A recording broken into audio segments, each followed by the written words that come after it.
السلام علیکم دوستو۔ ایک سرکٹا بھوت اکثر آدھی رات کے وقت گاؤں کی شہر کو جاتی بڑی سڑک پر دکھائی دیتا اور آنے جانے والوں کو نقصان پہنچایا کرتا تھا۔ اگر وہ دکھائی نہ بھی دے تو رات بھر گاؤں والے اس کے رونے کی آواز سن سن کر خوف زدہ رہتے تھے۔ تب گاؤں کے چند جوانوں نے اس بھوت کی کھوج لگانے کی ٹھانی۔ انڈیا کے ضلع نینی تال میں ایک گاؤں ہے۔ اس گاؤں کی وجہ شہرت یوں تو پان کے پتے ہیں جنہیں بیشتر آبادی کاشت کرتی ہے، اور پھر یہ پتے ملک بھر میں اور بیرون ملک سپلائی کیے جاتے ہیں۔ لیکن کچھ عرصہ کے لیے اس کی شہرت ایک اور وجہ سے بھی ہوئی، اور وہ ایک سرکٹا بھوت تھا جو اکثر آدھی رات کے وقت گاؤں کی شہر کو جاتی بڑی سڑک پر دکھائی دیتا تھا اور آنے جانے والوں کو نقصان پہنچایا کرتا تھا۔ اگر وہ دکھائی نہ بھی دے تو رات بھر گاؤں والے اس کے رونے کی آواز سن سن کر خوف زدہ رہتے تھے۔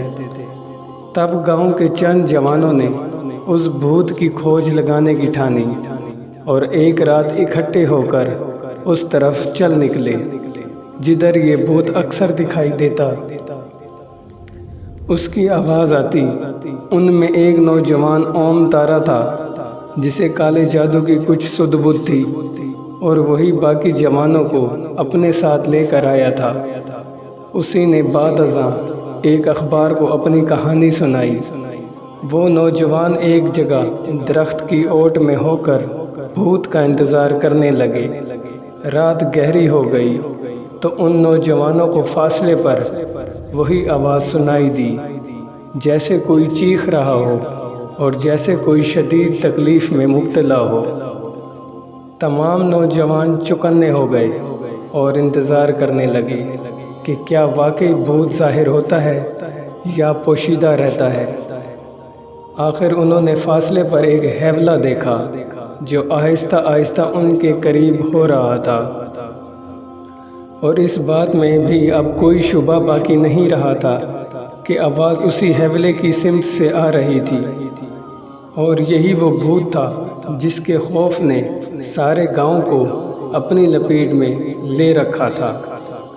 جب وہ ہیولہ قریب آیا تو نوجوان ایک دم سے کود کر اس کے سامنے آ گئے اور اس ہیولے کی طرف بڑھے۔ یہ دیکھ کر ہیولہ رک گیا اور فوراً ہی معاملے کی سنگینی کا اندازہ لگا کر واپس ہو گیا اور بھاگنے لگا۔ لیکن نوجوان جانتے تھے کہ ایسا ہو سکتا تھا، اسی لیے انہوں نے اسے بھاگنے کی مہلت نہ دی اور جلد ہی اسے پکڑ لیا۔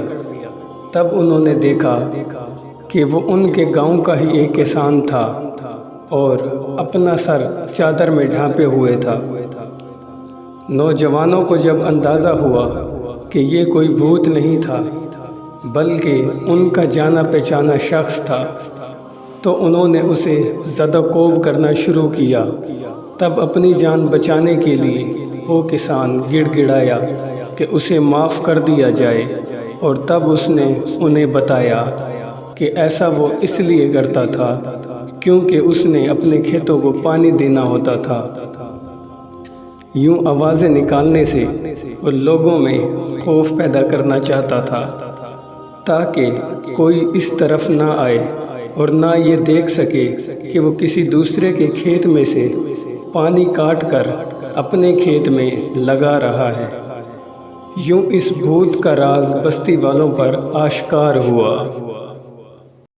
تو دوستوں، امید کرتا ہوں آپ کو آج کی یہ انفارمیٹیو ویڈیو بے حد پسند آئی ہوگی۔ ویڈیو پسند آنے کی صورت میں چینل کو سبسکرائب اور ویڈیو کو لائک کرنا مت بھولیے گا۔ تو ملتے ہیں نیکسٹ ویڈیو میں، تب تک کے لیے اللہ حافظ۔